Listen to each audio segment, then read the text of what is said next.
Hello à tous, c'est Kazin, content de vous retrouver. Ah, il y a mon petit booster magique, j'en suis fan. Franchement, pour moi, il n'y a pas photo. Voilà. Et ils pourraient faire pareil, tu vois. C'est-à-dire reprendre l'illustration, faire ça.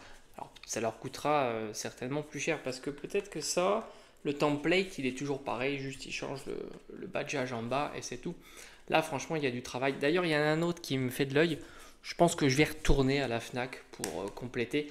Mais ceux-là, oh, incroyable. Franchement, magnifique. Faut que je regarde un petit peu la série, ce qu'il y a à l'intérieur. J'ai presque envie d'ouvrir quelques petits boosters et tenter ma chance s'il y a de jolies illustrations. C'est même pas une question de prix de carte, hein, encore une fois. Il y en a qui comprennent pas que c'est pas que, en tous les cas, le prix des cartes qui fait l'émulsion sur une série. Voilà, c'est vraiment, comme je t'ai dit, moi j'étais content d'avoir quelques cartes communes, peu communes, et surtout cette noire fang, mais qui est incroyable. Pour ceux qui ne le savent pas, j'ai ouvert une petite ETB couronne stellaire. Il n'y aura pas beaucoup plus d'ouverture sur cette série-là. J'ai pas encore mes items scellés. Euh, j'ai même pas demandé d'ailleurs s'ils avaient reçu les boosters individuels, les tripacks, les choses comme ça. Ça va certainement arriver. Et je prendrai donc quelques boosters parce que malgré tout, j'aime toujours hein, la collection comme ça.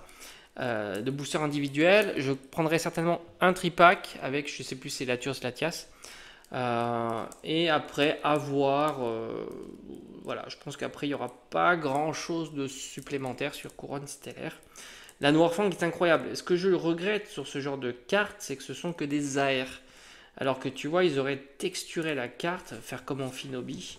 Parce qu'au final, le design, t'as pas besoin de le changer. Et là, tu aurais une carte de dingo, complètement de dingo, quoi. C'est dommage. C'est ça que je regrette. Magnéton, c'est pareil. Imagine-toi si tu la texture, la carte avec des reflets plus travaillés, mais ça serait juste fou. Bon, bref, ça j'adore aussi. Franchement, quel travail, quel travail. Bref, bref, bref. Alors oui, j'ai acheté donc, tu le sais maintenant, le Fab Nébuleuse. Et c'est vrai que bah, je vais me faire un petit rayon avec tous les petites boîtes comme ça veut dire kit d'AP et bundle. Et au final, quand je les ai mis à côté, je me suis dit, il est quand même bien, bien mieux réussi, le Destiné de Paldea quand même. Franchement. Sur tous les niveaux, hein, regarde la brillance, sur le côté, regarde, tu vois ici, tu as des effets dorés. Je trouve que quand même, ils l'ont pas très très bien travaillé. Ils auraient pu faire plus qualitatif, tu vois, avec des effets un peu plus brillants, pourquoi pas un peu de texturation. Je trouve que, bon, au final, il est pas ouf. Et je me dis, à la base, je voulais en prendre deux de Fab Nébuleuse dans la collecte et je me dis autant en prendre un autre de plus de Paldea parce que je le trouve quand même plus joli. Voilà. Comme je t'ai dit, c'est même pas une question de prix, c'est même pas une question de savoir lequel des séries va monter le plus tard. Bah, c'est juste la beauté de l'item. Moi j'aime bien, tu vois, les items comme ça. C'est vraiment, vraiment joli. J'aime beaucoup. C'est ça quand on est adepte de la collection scellée, bah, c'est l'item en soi. Alors, on va poser une question, on va en parler un petit peu dans cette vidéo. C'est assez marrant sur tout ce qui est convention, gala, de savoir si j'irai, donc gala prestigieux ou non hein, d'ailleurs, j'irai là-bas. Alors, c'est sûr que la démarche de ce commentaire, c'était pour savoir si on pouvait se rencontrer. Alors, ça, c'est vrai que ça serait quelque chose d'intéressant, évidemment, voire même être invité un jour. Imagine-toi être invité à un gala, hein, ça c'est sûr que ça pourrait être sympa d'avoir mon petit stand, pourquoi pas. Ça serait assez marrant, je serais l'invité mystère parce que vous m'avez quasiment, enfin vous m'avez jamais vu hein, forcément. Alors il y a un abonné qui m'a reconnu par la voix, ce qui est quand même assez fort, hein, etc. Mais c'est vrai que si j'avais l'occasion d'être invité, pourquoi pas, hein, ça c'est sûr. Mais euh, le problème, c'est que beaucoup sont à les prestigieux, hein, parce qu'on parlait du gala, je pense TCG ou autre, ils sont à Paris et c'est beaucoup trop loin, beaucoup trop loin. Même si j'étais invité, je suis même pas sûr de pouvoir accepter l'invitation, tu vois. C'est ça qui est fou, quoi. Parce que c'est vrai que bah, c'est quand même loin, j'ai une vie de famille, etc. Donc c'est pas évident. Maintenant, en tant que visiteur, si dans ma région il y a comment dire, des galas ou des events, des conventions, je me dis pourquoi pas. J'en avais déjà fait par le passé dans ma région précédente et j'ai trouvé ça plutôt intéressant. Maintenant, c'est pas l'endroit le mieux pour faire des affaires sur des cartes Pokémon. Parce qu'en fait, l'idée, c'est quand tu vas dans... Alors, il y a plusieurs profils. Quand tu vas dans un event comme ça, c'est évidemment pour voir de belles pièces. Ça, c'est certain. D'ailleurs, dans des petits events, tu peux voir aussi de belles pièces. Faut pas penser que sous prétexte que ce sont des petits events, que tu peux pas voir de belles pièces. Sans compter que de temps en temps, tu as aussi des vendeurs qui sont un peu compliqués, qui veulent pas que tu touches trop. Bon, je peux comprendre, hein, mais en même temps, tu vas pas acheter une carte si tu l'as pas regardée sur toutes ses coutures. Donc, et t'as pas envie que ça soit le vendeur qui te la montre. Tu as envie toi-même de faire ta propre expertise de cette carte. Et ça peut être assez relou, je t'avoue. Après, c'est vrai que je peux comprendre. Il y a des cartes qui valent tellement cher que les deux sont compréhensibles. Mais ce que j'ai remarqué, et je l'ai remarqué aussi en discutant avec un professionnel, je vais te raconter un petit peu tout ça, c'est que autant sur les petites conventions, les petits events, tu peux avoir de super tarifs et d'acheter des cartes vraiment à des bons prix, très bons prix. Internet bas, ou voilà, voire même encore moins cher.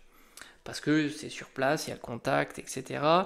Et que tu retrouves aussi comme vendeur des collectionneurs.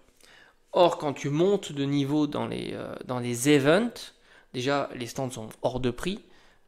Et du coup, souvent les tarifs sont chers, voire même plus chers qu'Internet, voire même beaucoup, beaucoup plus chers qu'Internet. Alors évidemment, tu as beaucoup plus de stands qui proposent du qualitatif, des cartes vraiment très premium, mais encore une fois, sur des petits events, tu peux avoir aussi quelques stands, il y en a moins en quantité, mais quelques stands avec des items de dingue. Et c'est vrai que j'en avais discuté avec une personne qui était un professionnel, qui faisait à la base, qui avait commencé plutôt avec des vides-greniers, et il s'est éloigné petit à petit des vides-greniers pour favoriser ce genre d'event, parce qu'il s'est aperçu qu'il vendait beaucoup plus cher la même marchandise, les mêmes cartes, les mêmes scellés, etc. Parce que c'est vrai que quand beaucoup de personnes vont dans ces events et ont tendance à craquer, à acheter des boosters, faire des openings sur ces events, parce que bon voilà, c'est l'émulsion qu'il peut y avoir sur place qui rend la chose comme ça. Et c'est vrai qu'il me disait, tu peux vendre du scellé beaucoup plus cher, même du scellé récent, hein, du 151, il y avait même, voilà, 151 par exemple se vendait beaucoup mieux que en vide-grenier par exemple, en scellé, en carte, etc. Donc c'est vrai qu'il s'est éloigné lui-même hein, petit à petit. Alors même si c'est vrai que la place d'entrée était plus chère, voire même beaucoup plus chère, il faut compter de temps en temps plusieurs milliers d'euros. Au final, tu t'y retrouvais si tu avais une certaine quantité de marchandises qui te permettait de vendre beaucoup plus cher. Donc au final, toi en tant que visiteur, tu t'aperçois que oui, tu vas en prendre plein les yeux. Donc ça, c'est plutôt cool. Parce que j'apprécie quand même toujours, même si je n'achète pas, j'apprécie quand même de regarder. Hein, c'est quand même un musée, tu vois. Il y a des choses que tu peux regarder, contempler. De temps en temps, c'est la première fois en physique que tu peux voir certains items. Et ça, c'est quand même super sympa. Pour moi, il n'y a pas de frustration, en tous les cas, de ne pas pouvoir acheter certains items, même si je vois des personnes qui peuvent s'en acheter. Enfin, pour moi, il n'y a pas de frustration. J'ai jamais été jaloux ou frustré de mon voisin, en tous les cas. Donc ça, c'est le côté ultra positif. Le côté qui est plutôt négatif, c'est, bon, déjà, il y a beaucoup de monde, il fait très chaud. Bon, ça, tu sais, c'est quand tu fais des events, tu as l'habitude. Mais surtout, c'est que les prix sont chers, et même sur des choses qui ne sont pas exceptionnellement rares. Voilà, c'est ça le côté un petit peu négatif sur les gros events. En règle générale, les prix sont plus chers. Alors, c'est pas pour ça qu'il n'y aura pas peut-être certains stands dont les prix sont moins chers. Mais même lui, de sa propre expérience de vendeur professionnel, il s'en est rendu compte. Voilà. C'est pour ça d'ailleurs que je le retrouvais plus dans les vide-greniers que je pouvais faire tous les week-ends. Donc tu vois que les conventions. Donc s'il y a un jour il y a une convention dans ma région et que c'est pas si loin, parce que la région est grande, bah, je me dis oui, pourquoi pas, ça pourrait être sympa. Et d'ailleurs, je pense que si un jour il y a une convention ou un event dans ma région, eh ben, je mettrai un post sur la chaîne, et je te dirais par exemple, je serais avec une casquette rouge par exemple, ou un truc comme ça. Ça serait assez marrant d'ailleurs. Qui oserait accoster toutes les personnes qui auront une casquette rouge ou des lunettes bordeaux, je ne sais quoi. Enfin, tu vois, un petit détail ou un t-shirt où je mettrais, j'ai un t-shirt Dracofeu, tu vois, avec une casquette rouge, tu vois. Et ça serait assez marrant, justement, qu'on me reconnaisse comme ça. Et c'est sûr que si, en tous les cas, ça venait à arriver, si je devais me déplacer à une convention, bah oui, ça serait plutôt assez fun de vous rencontrer, en tous les cas. Voilà. Mais mon expertise sur les conventions, voilà, je ne suis pas un grand consommateur de conventions, surtout quand elles sont grandes, surtout quand elles sont loin, parce qu'il n'empêche, Paris, moi, ça me fait c'est une dépense folle hein, pour aller se déplacer sur Paris. Paris, même Lyon, même toutes ces régions-là, c'est très très loin. Moi, je suis dans le sud de la France maintenant. Par conséquent, c'est compliqué. Maintenant, s'il y a une convention à 50 km de chez moi, je me dis pourquoi pas, ça peut être sympa. Surtout qu'en plus, j'aime bien parce que là encore une fois, si c'est un petit truc, ça va me permettre d'acheter quelques petites AR, quelques petites SAR, des cartes comme ça qui sont dans mon budget, que j'aime bien, des Prime par exemple. Je suis un grand consommateur de Prime, ça fait longtemps que j'en achète plus. Ça me manque un petit peu. Donc ça serait plutôt l'occasion. Voilà, en tous les cas, c'est ce que j'avais envie de vous dire. Mais, on va terminer cette vidéo-là. Le fait que j'ai acheté ma petite box scellée, ça m'a donné un petit peu l'appétit sur le scellé. Ouais, c'est vrai. Autant sur l'ouverture, tu vois, il y a tellement j'ai pas envie de dire de déception quand tu ouvres 10 boosters d'une nouvelle série, parce que tu découvres la nouvelle série, tu as des cartes qui vont compléter ton classeur, donc là, il n'y a pas trop de déception. Si tu commences à en ouvrir beaucoup, forcément, il n'y a plus de cartes qui vont compléter tes collections. Donc là, il y a un peu plus de frustration sur les ouvertures. Tu vois, c'est ça le truc. C'est-à-dire qu'il y a un peu plus de frustration sur les ouvertures. Donc du coup, je me dis autant attendre les vides-greniers, pourquoi pas les conventions pour acheter les cartes et pas dépenser une somme folle pour avoir espéré une AR que tu collectionnes alors que la moitié des AR vont valoir 5 à 10 euros. Tu vois, c'est ça qui est un peu chiant dans les ouvertures. Je parle des ouvertures, hein, attention. Donc je me dis, voilà, pour ouvrir des boosters, c'est plutôt cool, c'est ludique, voilà, mais plus, non. Mais le scellé, c'est l'avantage du scellé, c'est que tu n'as pas cette frustration. Tu achètes ton scellé, en plus tu peux le choisir maintenant et ça, j'adore. Peut-être que les gens s'en foutent au final quand ils sont là plus pour stocker ou accumuler des items. Moi, j'aime beaucoup, tu vois, je prends mon temps, je regarde mon petit item, je me dis tiens celui-là je l'aimerais bien. Après les tripacks, j'ai regardé les tripacks, les illustrations qui me font plus plaisir.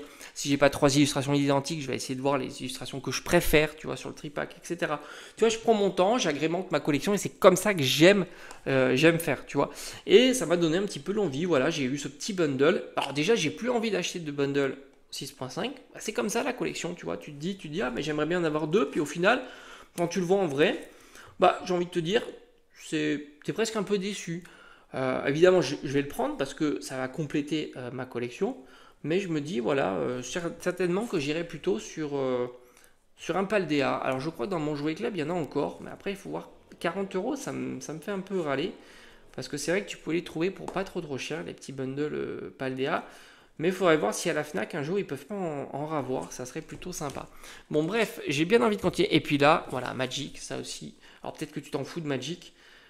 Mais moi j'aime bien, c'est la collection scellée, hein, voilà. Faire aussi peut-être, il faut que je regarde un petit peu s'il y a de jolies cartes sur cette série avec et je trouve le character design est plutôt joli.